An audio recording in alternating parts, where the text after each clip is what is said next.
સમીકરણ સંતુલિત છે કે નહીં? Fe + H2O will give Fe3O4 + H2 એક સમીકરણ છે. આ બાજુ 1 Fe, આ બાજુ 3 Fe, આ બાજુ 1 H2 મીન્સ કે 2 હાઇડ્રોજન, આ બાજુ પર 2 હાઇડ્રોજન, આ બાજુ 4 ઓક્સિજન, આ બાજુ 1.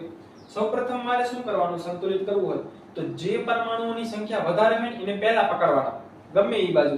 અહીંયા સૌથી વધારે છે એ ક્યાં છે? 4 ઓક્સિજન. આ બાજુ ઓક્સિજન કેટલા છે? 1. તો અહીંયા હું કેટલા મૂકી દઉં? 4 મૂકી દઉં તો 4 ઓક્સિજન થઈ ગયા બંને બાજુ, બરાબર. તો હવે હાઇડ્રોજન કેટલા થઈ ગયા? 4 2 ને 8. આ બાજુ કેટલા છે? 2. તો અહીંયા પણ 4 મૂકવું પડે તો આ બાજુ પણ 8 થઈ ગયા. હવે Fe ને પકડો. Fe આ બાજુ કેટલા છે? 1. આ બાજુ કેટલા છે? 3. તો આ બાજુ કેટલા કરી દઉં? 3 થઈ ગયું.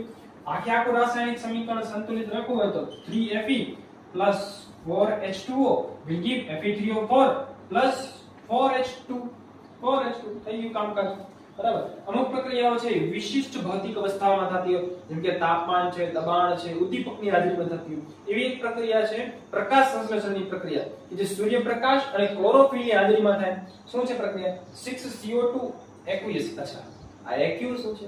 આ શું છે? ભૌતિક અવસ્થાઓ છે.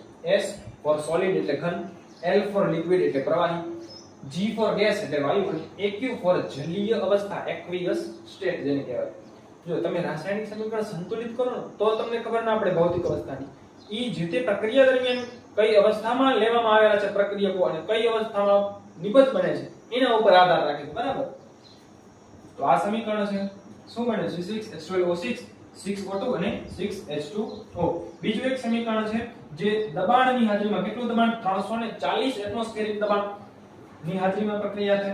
CO gas + 2H2 gas will give CH3OH, methane.